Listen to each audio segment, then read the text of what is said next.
Bonjour tout le monde, ici présent en ligne. Je m'appelle Ahmed Corbel, je travaille sur les codecs IA en image et maintenant en vidéo.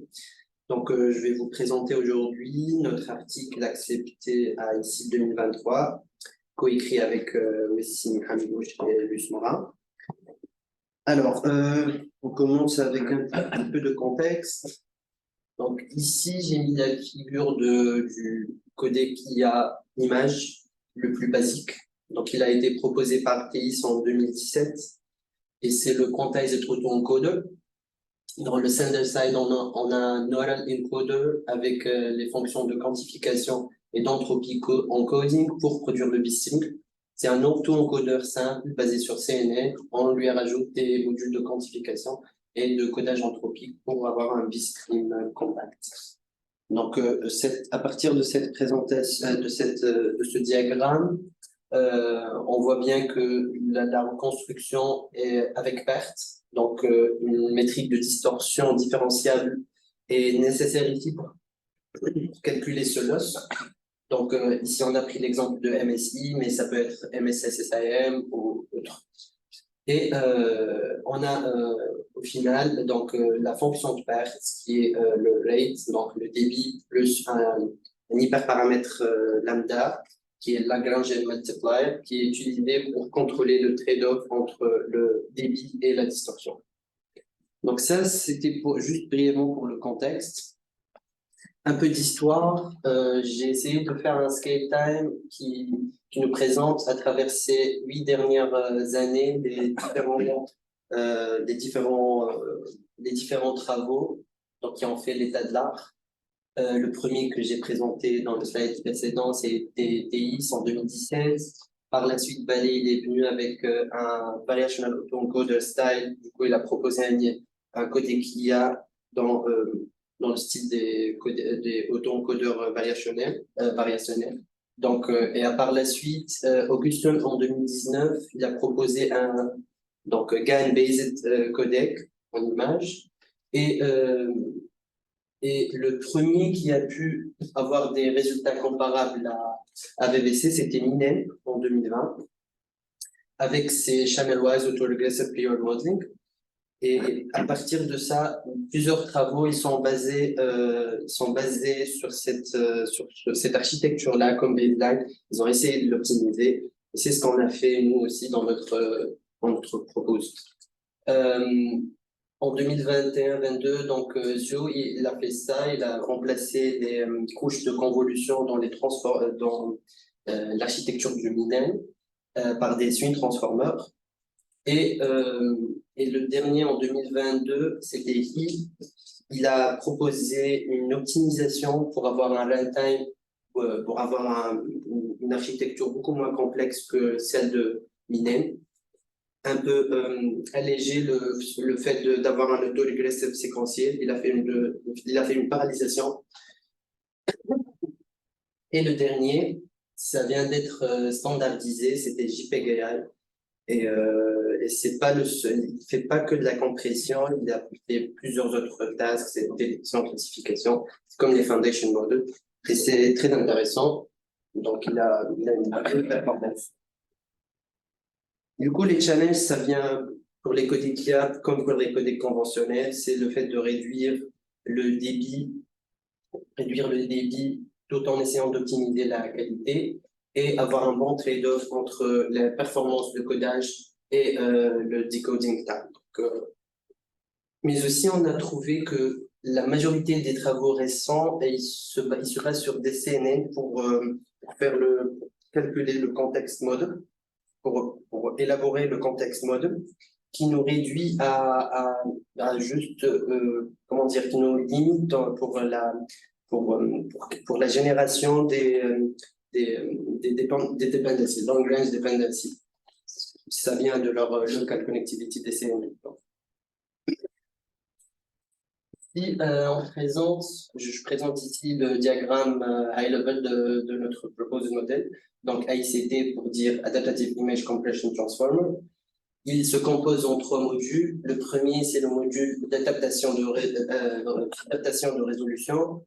Le deuxième, c'est Non-Linear Transform avec Neural encoder neural decoder en bleu. Et le troisième, c'est pour le context model, dire que entropy coding. Donc, il est basé sur Channel-Wise Autoregressive Prior Model de Minet 2020 et avec un context model, ici Slice Transform, qui est basé sur des transformers pour prédire efficacement les paramètres de distribution qui seront utilisés par la suite pour le codage entropique. Alors, ça, c'est un zoom sur l'architecture en bleu, ici, donc en milieu, neural encoder, neural decoder, avec les différentes couches. Ici, tout est basé sur des transformers, donc le Analysis Synthesis Transform, Hyperpose ici, et le Slice Transform. Donc, on a bien, on précise de combien de couches pour le Swing Transform Block, ici le D7 et D3. Et à partir de ça, donc dans une façon autorégressive, on prédit pour chaque slide les paramètres de distribution.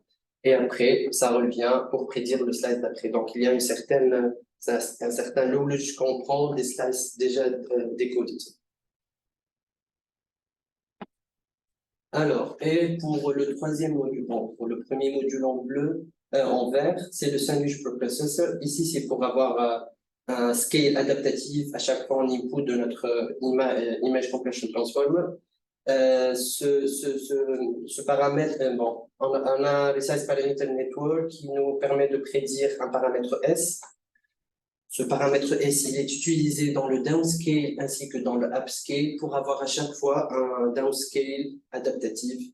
Et par la suite, on retrouve, si on veut dire ça, le size initial, donc la résolution initiale pour pouvoir avoir une reconstruction pareille que l'image en input.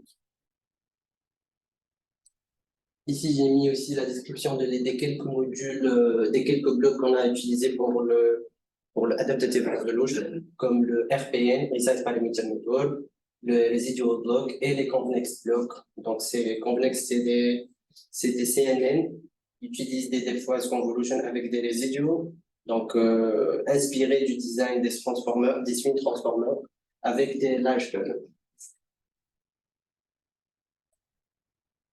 Pour l'expérimentation, on a implémenté tous les modèles, donc des baselines et les proposed sur TensorFlow en utilisant aussi en utilisant aussi TensorFlow Compression Library pour le codage entropie. Pour le training, click 2020, cropped to 256 patches. Et on a évalué nos modèles, donc baseline, neural baseline et compression baseline sur 4 bases, donc très connues, Kodak, Technique, aussi la base JPGI et tested de click 2021. Et finalement, on a entraîné pour chaque modèle 4 points, 4 bitrates, donc sur 2 millions de steps. Ça fait en tout 4 fois le nombre de modèles, donc c'est un temps de train énorme. Pour les baselines, on a pris, comme je vous ai présenté tout à l'heure, Minen, architecture Minen, Confshan de Minen 2020, comme baseline. Et l'un des modèles neuronaux, c'est codec neuronaux qui font l'état d'art Swing Child, proposé par Zool. Et finalement, pour les codecs conventionnels, on a pris BPG, son subsampling et VBC, VTM du code 18 ou All Intra-Profile Configuration. Pour les performances.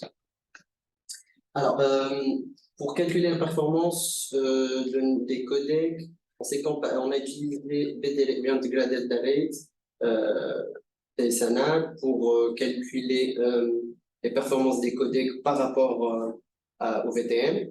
Donc, avec AICT, on arrive à faire un bitrate savings de 5%, 5,11%.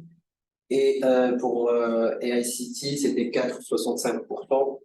Et un gain relatif de AICT par rapport à Swing Challenge de 4%.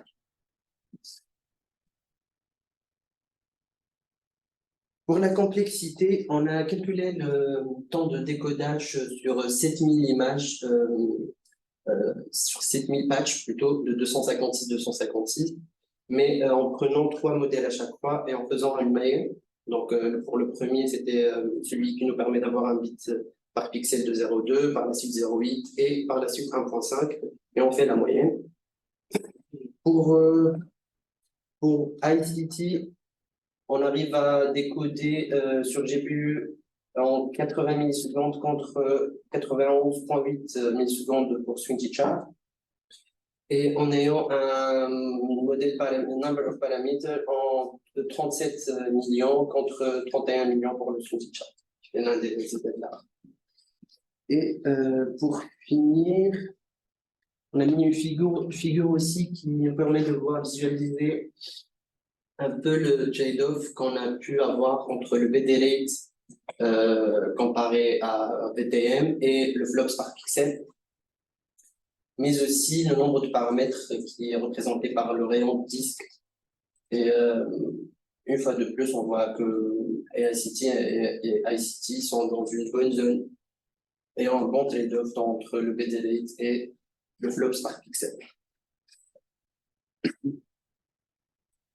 Donc, pour un petit résumé, on a utilisé, on a proposé un modèle adaptatif, donc un module d'adaptation de size avant l'entrée au codec. Par la suite, on a essayé de combiner entre les features globales et locales dans le non-linear transfer. Et finalement, on a tiré parti des avantages des self-attention pour avoir pour avoir un codage entropique plus ou moins un peu plus efficace et donc un bitrate un peu moins élevé que 100, si on veut dire ça. Je passe aussi aux limitations des codecs là. Ça reste des codecs qui demandent énormément de data pour avoir des performances, pour avoir de bonnes performances, aussi training time. Et je reste un peu loin avec ces codecs pour avoir real-time application. Il reste un peu plus d'efforts à faire pour optimiser tout ça. Donc, globalement, c'est ça. C'était un peu rapide, je pense. Merci.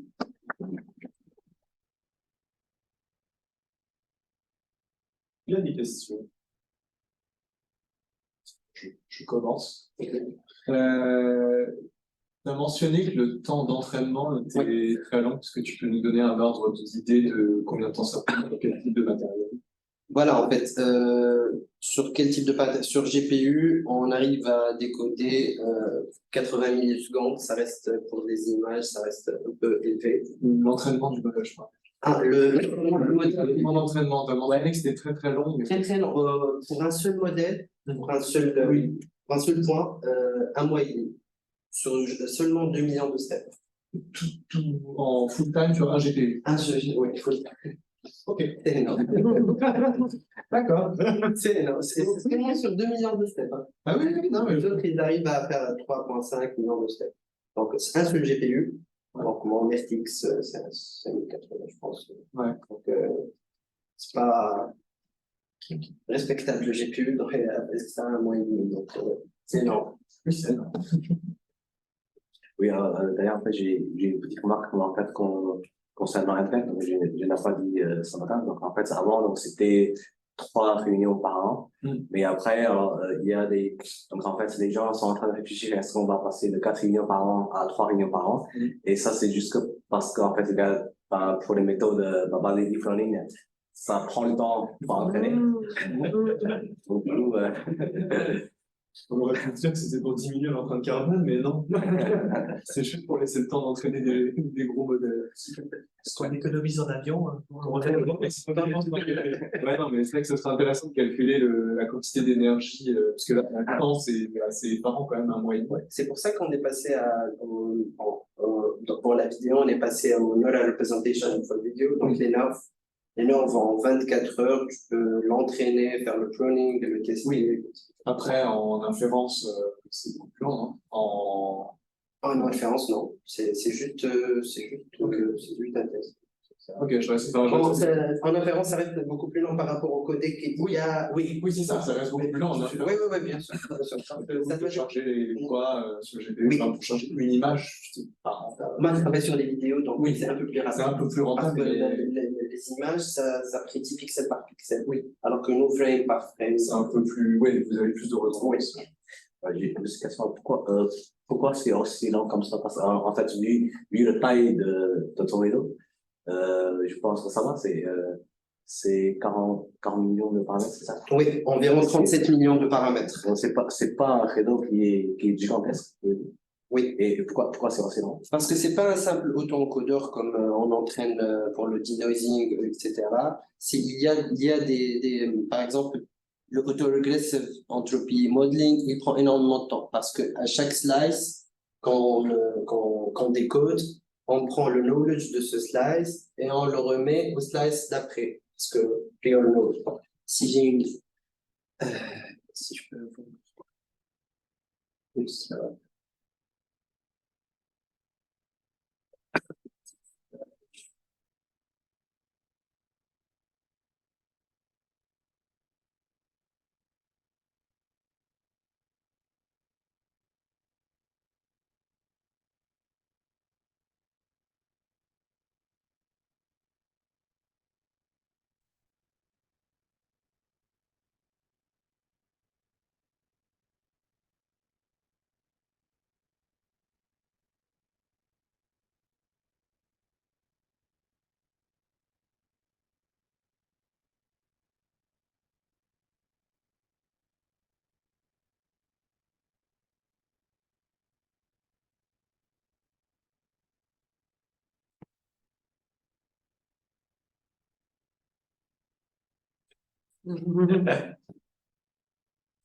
C'est juste pour, j'ai rajouté une image dans le journal.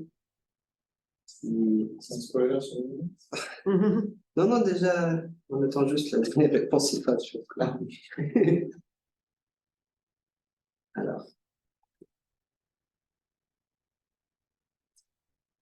Je ne peux pas les voir en figure, mais sinon, à gauche, je peux aller les retrouver. ou bien les figures, ouais. Alors, si je me rappelle bien, du nom de la figure, sinon c'est juste ici.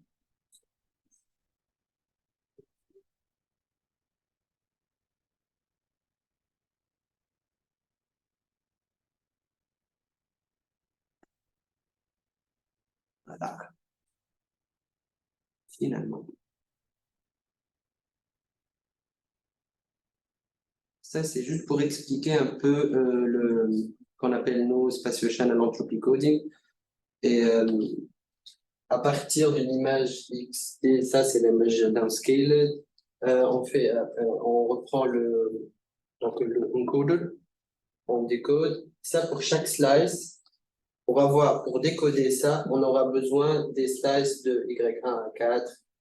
Le tableau est interactif. Hein. Ah, du coup, bah oui, tu peux montrer avec la souris, comme ça, ceux qui sont loin, ils voient aussi, tu sais. Ouais. Du coup, on aura besoin déjà already decoded latent slice de 1 à 4 jusqu'à, nous, on prend support slices 5. Donc, à chaque fois, on aura besoin des knowledge et on procède vers le context mode qui est basé sur des transformers pour décoder le Y hat 5. Donc, c'est le fait d'avoir un auto-regressive entropy coding, ça rend la tâche un peu plus, comment dire, longue dans le temps. Et à part que à chaque fois, il faut faire du entropy encoding et entropy decoding. Donc, c'est pas juste des couches de CNN ou transformer. C'est un peu lent. Pour ça. Je sais pas si j'ai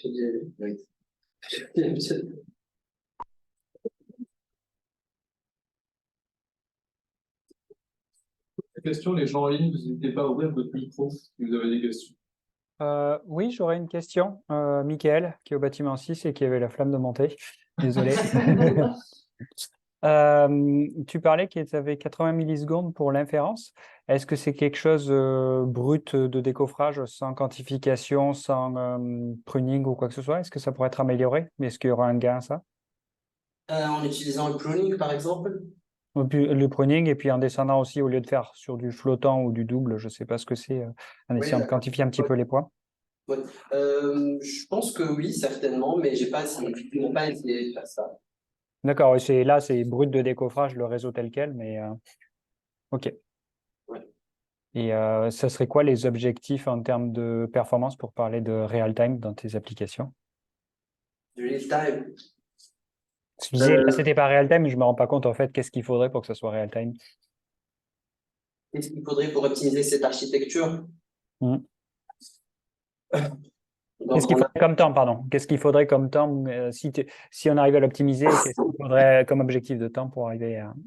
Je sais pas si on se compare à la vidéo parce que l'image real time, je sais pas si c'est aussi intéressant que la vidéo, mais si on parle de vidéo, euh, 30 frames par seconde, ça peut commencer à être bon, real time, je sais pas si c'est real time, mais 60 frames par seconde pour la vidéo, donc on peut faire l'analogie pour l'image, mais je sais pas si D'accord. Si, ça donne une idée, ouais, tu auras un facteur 5 en fait, par rapport à ce que tu fais à l'heure actuelle. Ok, merci.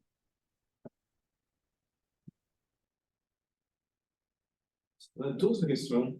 Juste une question, oui, on parlait bien d'image 256 par 256 en fait.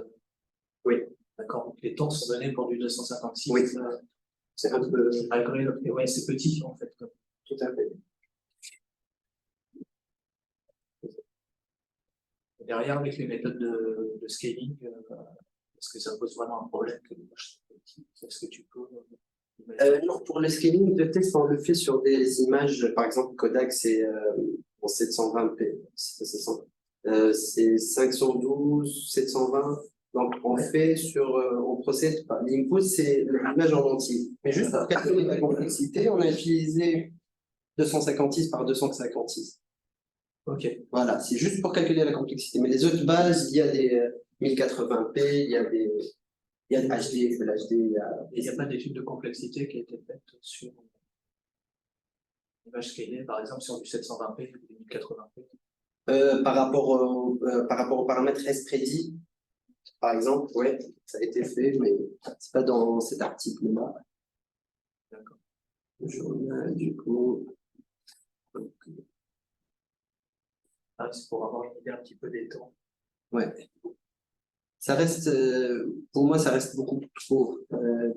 Mais c'est pas par rapport au Ensuite, temps. on est sur l'image, pas forcément Ouais, sur ouais, la ouais. vidéo. C'est sur de l'image. C'est une étude. Alors, voilà, par rapport à. Ça, c'est le paramètre S-prédit. Donc, pour la base Kodak, technique, JPEG-AI, selon le lambda qu'on teste. Donc, ça varie. Et la résolution de l'image test, elle entre en jeu pour avoir un paramètre S, pour prédire le paramètre S, elle entre en jeu d'une petite image. Et le contenu de la base aussi, la complexité. Donc, ça rentre en jeu aussi pour prédire, pour avoir un paramètre S. Oui, et la complexité de décodage, elle varie en fonction de la data, en fonction de la data. Bien sûr. C'est pour ça qu'on a fait sur 3 bits par pixel 0,2, 0,8 et 1,5, on a fait une moyenne. Ok. Donc, oui.